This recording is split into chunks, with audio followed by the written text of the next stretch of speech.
All right. Welcome to the Unfazed, Unedited podcast, where we provide commentary on complicated topics in an uncomplicated format.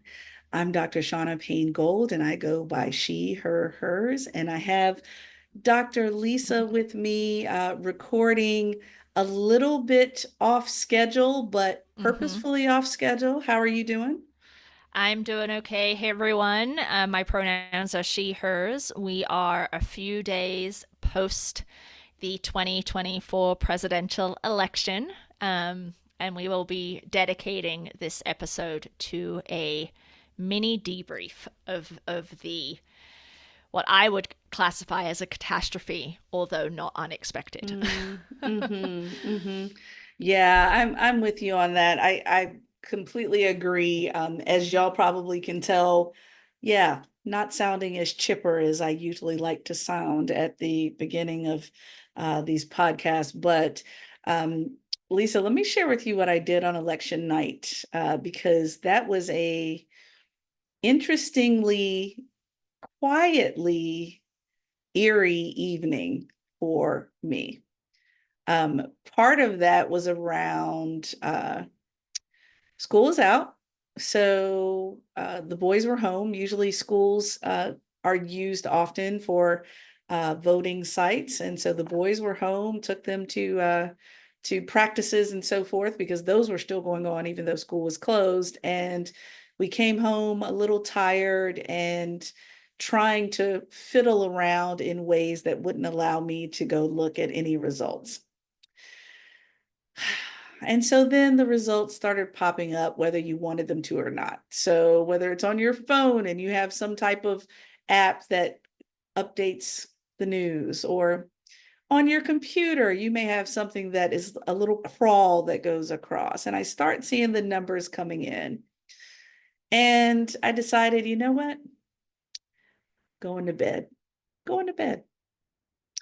I'm going to bed because no matter what, I have to wake up tomorrow morning and I have to be somewhat functional. Now, let's be clear.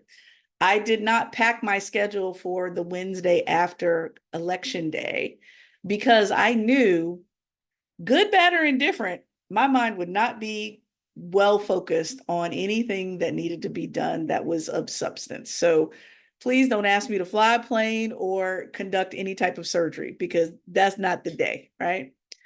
And so we got the votes and still counting some areas, but the swing states were not looking that great. Battleground was not looking great.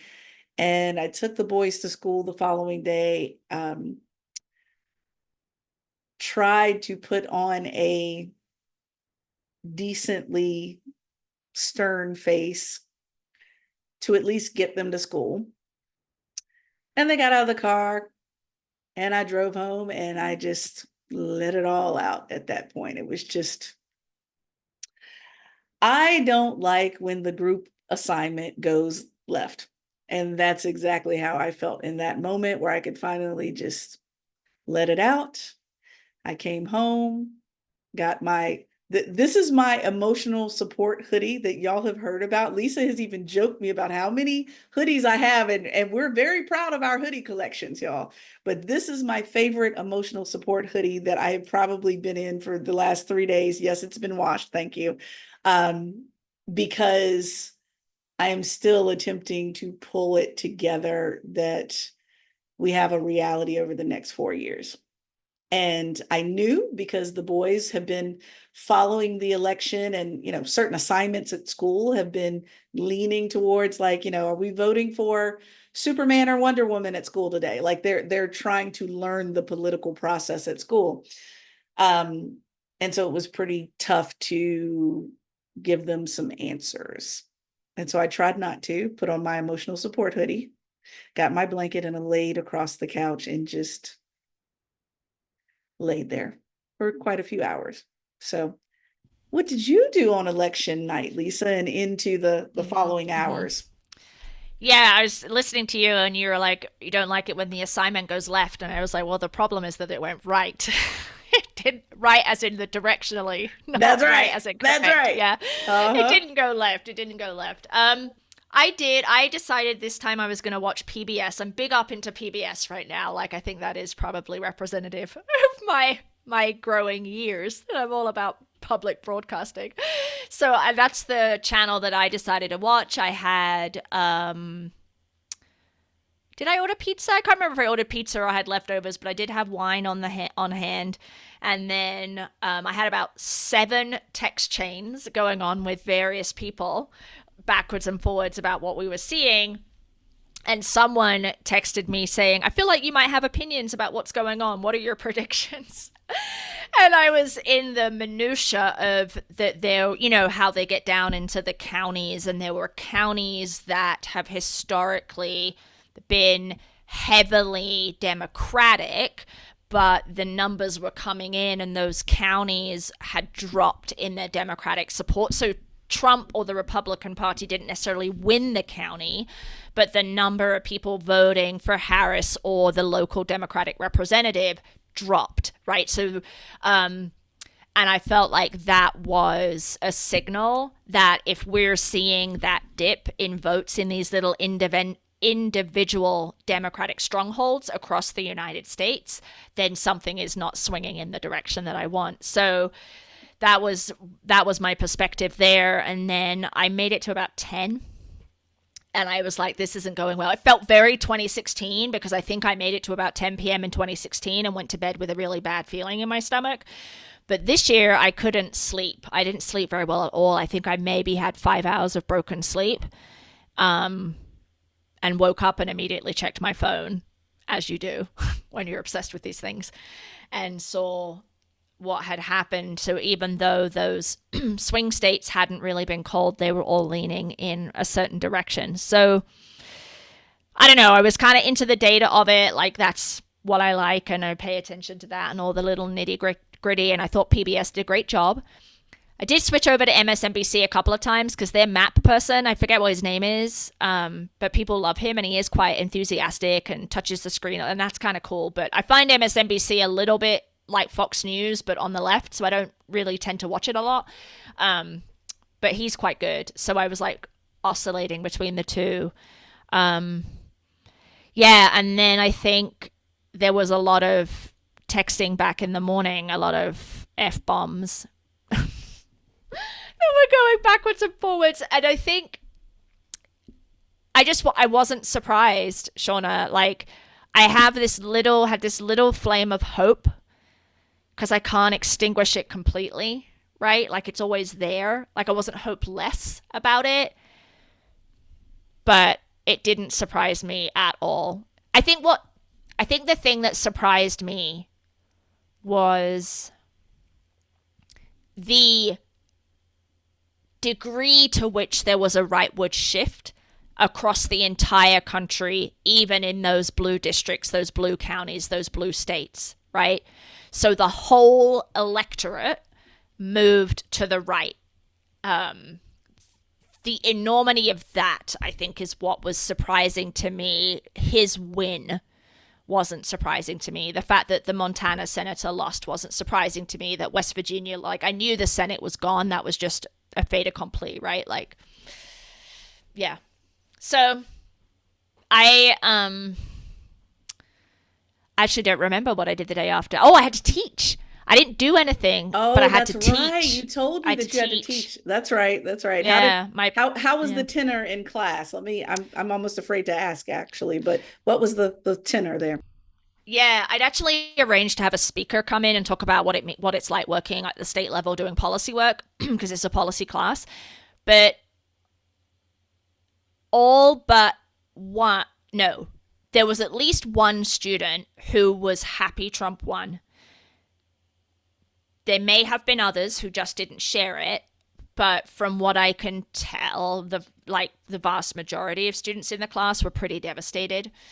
And just really didn't know what to do or what came next. I mean, these are social workers, right? So the programs that exist, the funding that exists to support their work is now directly at threat, right? There's several students in the class who do not identify on the gender binary, or are working with clients who identify as non-binary or trans, and so the threat to those folks' lives just shot up dramatically. So that was a lot to deal with, I think.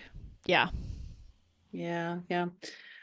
Well, I've been constantly oscillating around my own personal response to this individually, my response to this as a Black woman in this country, kind of all those multiple layers. And I, I'm thinking that, as I was explaining to my parents the other day, I said, you know, what's tough is for me, just on surface level, especially those of us who make our own way, we work for ourselves, we run our own business, our own company, what have you.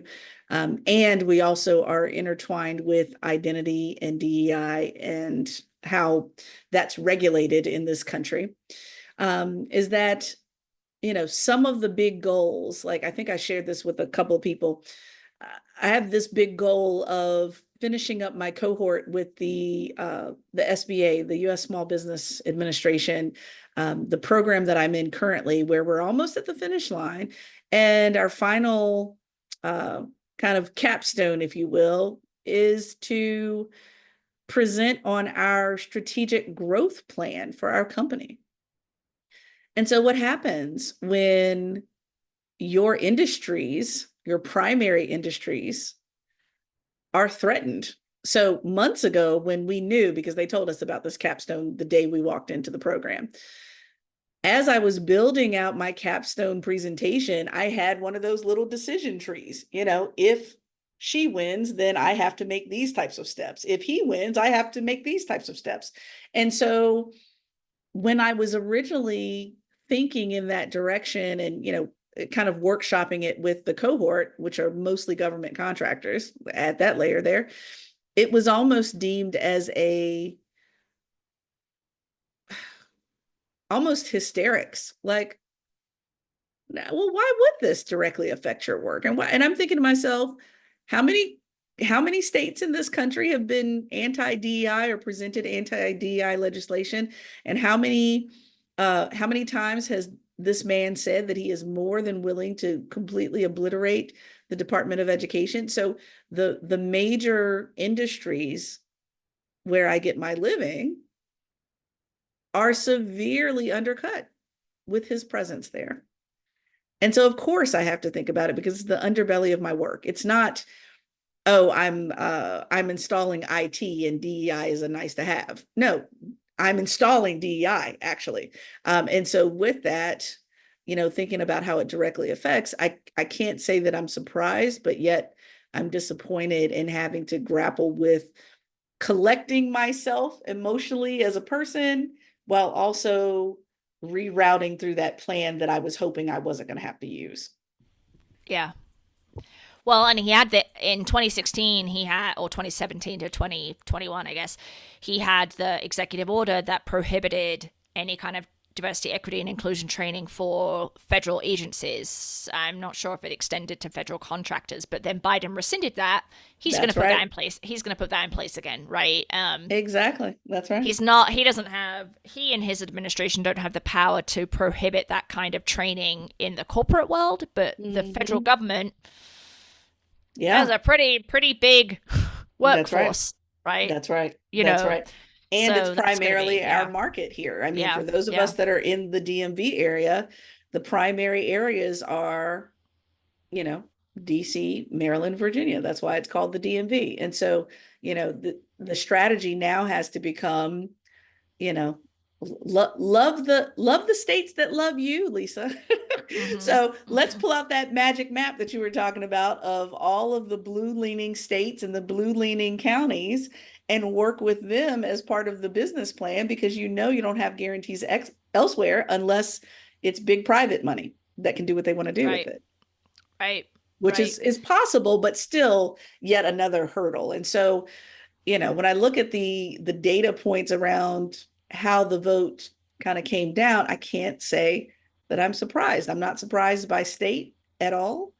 Well, no. Um, Lisa, when I looked at the comparison, because I wanted to first know about voter turnout, because I don't know about you all, but all over the country, specifically here in the DMV area, it was a gorgeous day. I mean, Tuesday and Wednesday we had a high in the temperatures, and I'm thinking, okay, well, I know weather isn't going to be a deterrent to people voting. So what was the voter turnout?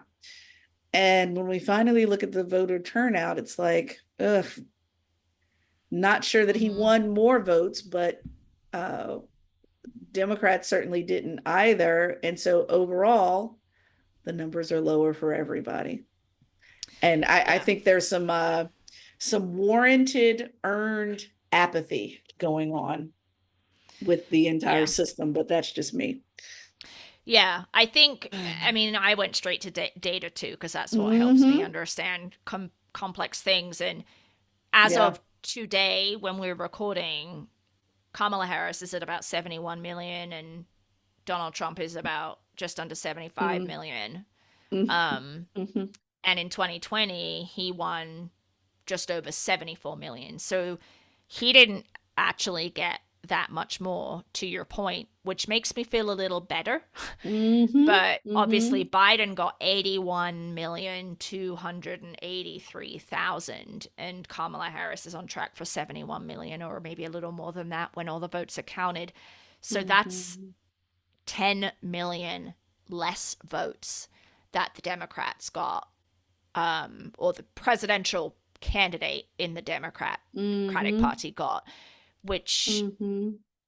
is so some of that went, well, not a lot of that perhaps went to Trump because he didn't increase a whole lot, right? So it could be that it Mm-hmm. might not be an apples to apples comparison because there might be different people who voted, That's right. but that That's right. 10 million difference between 2020 and 2024 is attributable to Yeah. apathy, to your point. It's attributable to um, Gaza and Israel, I imagine. It's Absolutely. attributable to other reasons why people aren't voting. Mm-hmm. Voter disenfranchisement. I mean, just right before the election, right? The Yeah. Supreme Court of the United States approved the removal of 1,600 people off of the voter rolls in Mm-hmm. Virginia on a Mm-hmm. suspicion that they were non-citizens, even though there was evidence that many of the people on Mm-hmm. that list were actually citizens. So Exactly. that's a huge piece of it too.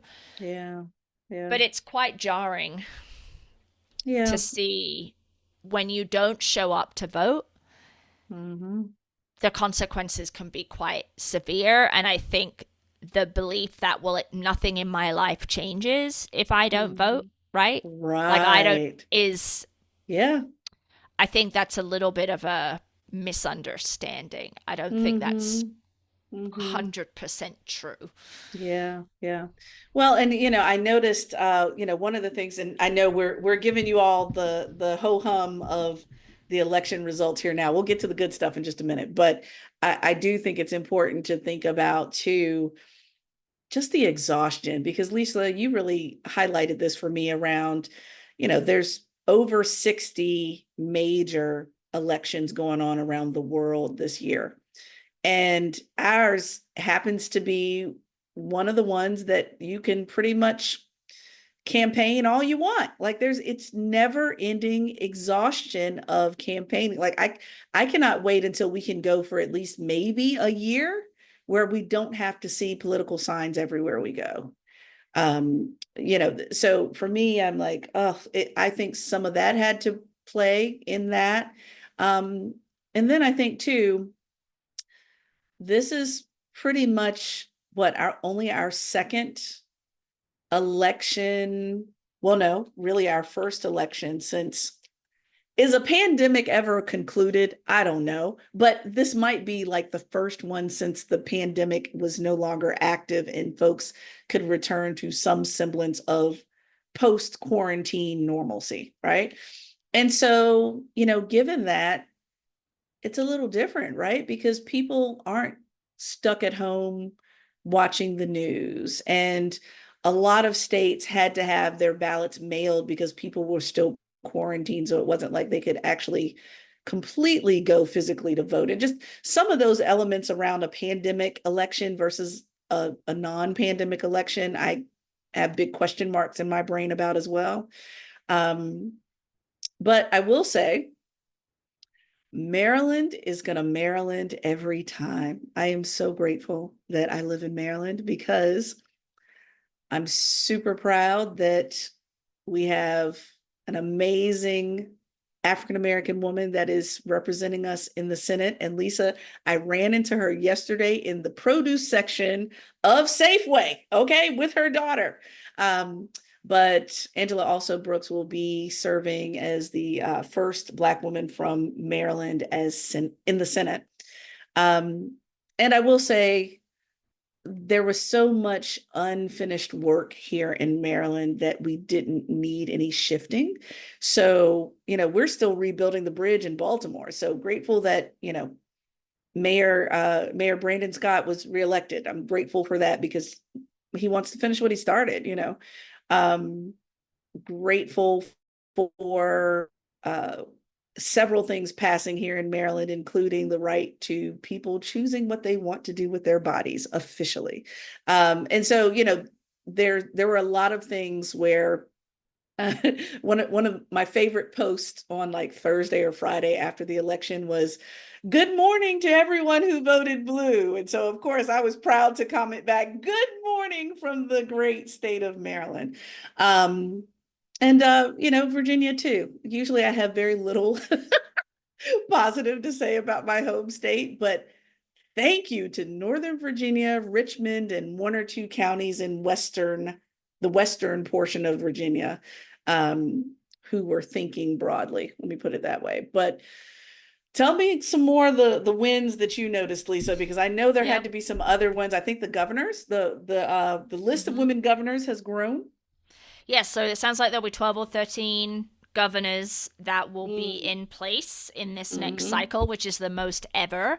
So that's, I mean, that's still out of 50, right? Right. Of course. Yeah, yeah, Um, yeah. Yeah. so, but still that's creeping up. And then in Delaware, Mhm. Delaware, Kicking Delaware, butt. They were kicking butt, kicking weren't they? butt, right? Yes. So Yeah, they kicking butt. elected the first transgender congresswoman, Sarah McBride, and they also Hmm. elected a black woman as a senator. So this will mean that this will be the first time ever in the United States history that there will be two black women serving Woo-hoo. concurrently in the Senate. But unsurprisingly, there have only ever been three black women, including these two that have just been elected in 2024, that Hmm. have served in senators in nearly a 250-year history. So that is just Hmm. despicable. But Hmm. not, that's going back into the negative, but it's good. So these women are there. Right, right. Um, and then there were a number of pro choice ballots, and Missouri passed. So that's a huge deal because of where Missouri is situated, and they had a Absolutely. near total ban on abortion care, and so that passed the amendment to Hmm. enshrine the right to choose up until fetal viability in the Missouri Constitution. Nevada also passed. And then there were a number Hmm. of states like Colorado and Maryland that already protected the right, but then just further created additional protections Yeah. either in the Constitution or other Yeah. protections. But there were three that didn't pass, and that was Nebraska, South Dakota, and Florida. Although Florida's got 57% of the vote, so a majority of Oh. people in Florida wanted to enshrine, because I think Hmm. they have a 6 week ban right now, and I think the amendment would have been up to viability. But ballot measures in Florida require 60%. So interesting situation where you have a majority of people that want a different abortion landscape there, and then you have a minority of people in the legislature who are like, we don't care, we're just going to make it 6 weeks, right? So not really very Hmm. democratic at all. Right, um right, so, right. and then there were, a ton of other really good, um, like minimum wage, legalization of marijuana. Hmm. I'm trying to think, like, voting down school choice, which is basically a Yes. way to fund private schools with public Hmm. money. A lot of that. So there was some Hmm. definitely at the local level ballot measures at the Yeah. state level, and then kind of state representatives where I think there are some wins. So Hmm. it's not all bad. Um, So, Yeah, it's not all bad. Well, and I appreciate, the redeeming work that people were ready to organize almost immediately. So I'm making I'll hold my prediction to the very end here when we wrap things up. But Elizabeth Warren is ready to kick butt and take names because she was already prepared with kind of a open uh, statement, open article in Time entitled "The Plan to Fight Back After 2024," and just naming some of the things that are concrete things that we need to do. So being ready for every fight in Congress, slowing down the court appointments. So using the legalities in order to slow down the process of appointing to the Supreme Court. There are a few things that she outlined, which we can certainly drop in the show notes around what she thinks we should do next. And that's what I'm interested in reading. And the reason why I say that is because um, out of the demographic breakdowns that I saw, and I saw many of them, but out of the ones that I saw with actual citations, African American women voted blue between 90 and 94% in this country. And of course, as an African American woman, and most of my circles and my social media circles and most of my platforms trend in that direction, the common sentiment has been to simply wash our hands of the type of allyship that we've seen historically. Now, that doesn't mean we won't vote. That doesn't mean that we don't care. But I loved one of the particular memes that talked about, all right, African American women, we are going to repurpose these super women capes and use them as a blanket to rest, because we've been trying to save the country since the beginning, and we're constantly overturned, undersupported, overqualified, under empowered. And so I've seen this exhausted, yeah, that's probably a good way to say it, an exhausted sentiment for African American women that I'm there. I'm there. I mean, I'm going to vote every single time.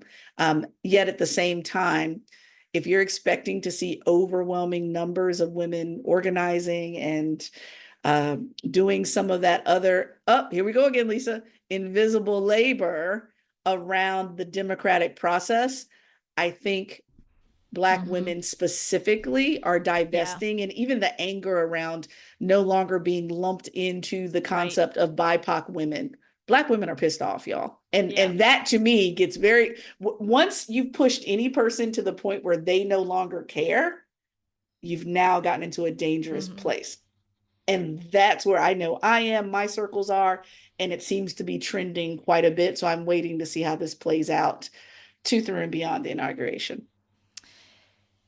Yeah, I mean, there's a lot there, and we have an episode coming up here in a few weeks where we're going to be talking about the role of white women in contributing to that Mm-hmm. exhaustion and our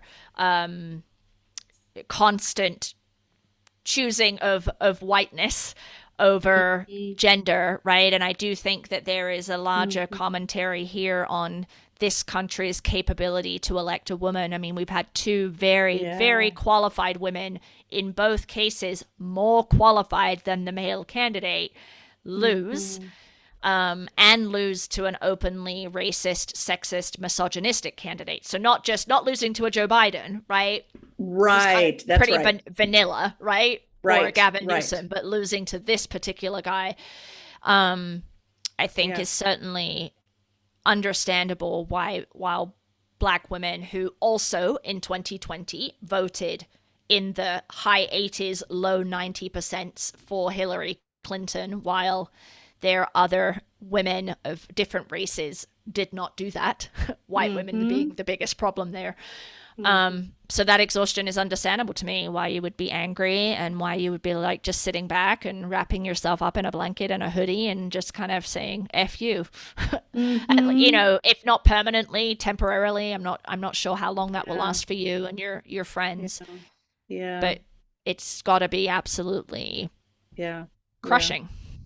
Yeah. It is, it's crushing on a number of different levels for sure. Especially, just one quick, data point, since you and I love data points around, you know, the group or one of the groups that earns the least in this country giving the most comparatively out of what they have, time, talent, and treasure, to make sure that the broader demographics of this country have what they need for all ships to rise, and that is kind of just shut out. And so, I still have the prediction though that this may not be Kamala's only run.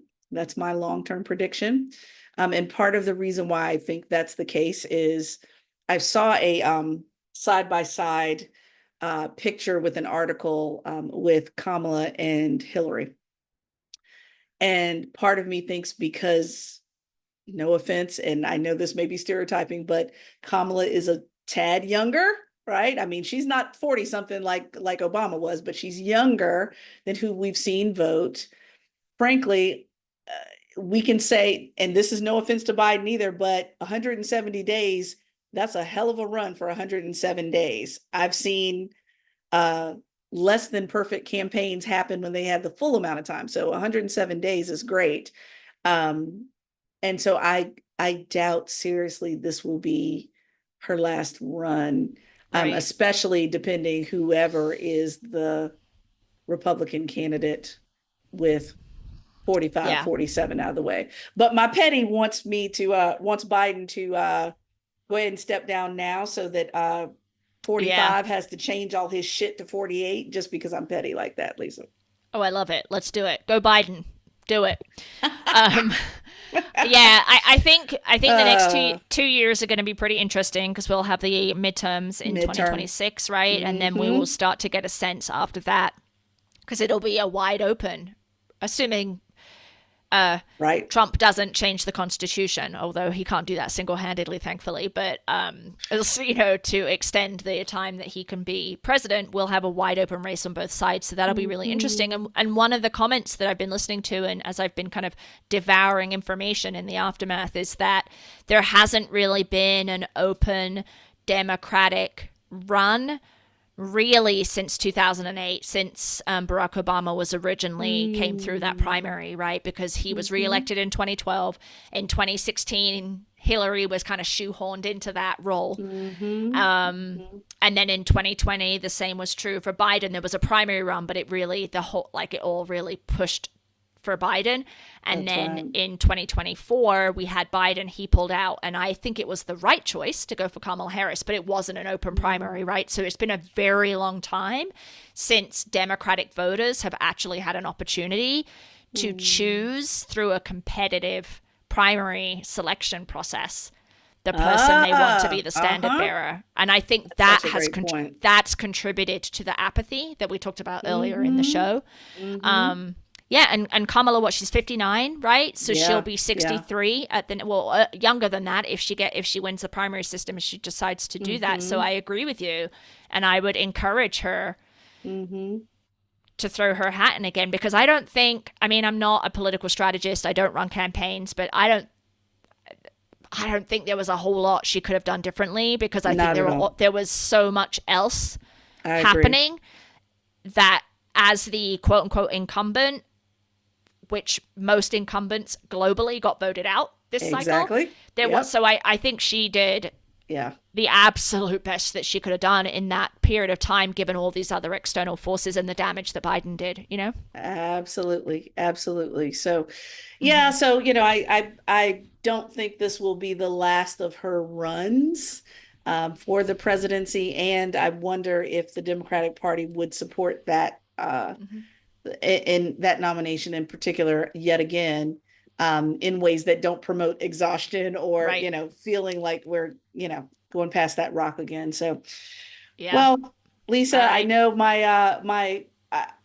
the last of my tears have not fallen concerning this, because I know we're only chipping away day by day at all of Yep. the um, changes and restrictions on American life that's going to come down. Mm-hmm. And at the same time, you know, my grandmother made it very clear to me that we have been past this rock before as a country, Right. and it's a slow drip. So that's where I am with it at this point. I wanted quick, fast, aggressive change, because I feel like that's what we've been subjected to for the last, what, Yeah. 8 years or more. Um, and it didn't happen. So how to keep that little ounce of hope that you were talking about? It's like, yeah, that flicker needs Mm-hmm. to stay there. So, It does. uh, It does. And I think that the Democratic Party as a institution needs to change.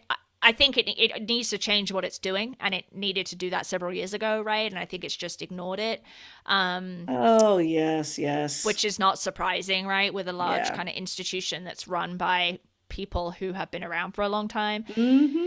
But Mm-hmm. I am buoyed by the fact that it wasn't half the country that voted for Trump. Mm-hmm. It was under a quarter if you count. If you Mm-hmm. look at us having what 330 million people, and he's at 74 million, so it Yeah, yeah. wasn't. So that makes me feel better. These are the little things, Shaunna, that I'm trying to take here. Silver linings, yes, silver linings. So that's what I'm trying to think about. And Mm-hmm. the other thing I would say, and this is maybe a downer, but I Mm-hmm. think it's beyond time that white people, especially, um, acknowledge that this is who we are, right? That Trump is who the US is. And there's been several kind of thought pieces or opinion pieces in the news around we can't keep saying this is not who we are. And Biden said that, and Harris said that. This is not who we are. This is who we are. You know it. And by now, white people who vote Democratic should know it, right? And I think that's part of the shift that needs to happen with the Democratic Party is recognizing Mm-hmm. this is who we are, right? Mm-hmm. Trump is who we are. And Mm-hmm. how do we now better address that moving forward, right? Absolutely, absolutely. So, we hope that you've had some myths dispelled as well as some new information presented to you all in this bonus episode around the election. I have to give them a little bit of the behind the curtains. We would have loved to drop this a bit earlier, but between the data points that were reliable data points or more reliable data points, we wanted to wait on those to come out. Mm-hmm. And then Mm-hmm. also, frankly, Lisa, I hope you don't mind me kind of speaking on our behalf, but I think we were both trying to collect ourselves, frankly, Yep. Yep.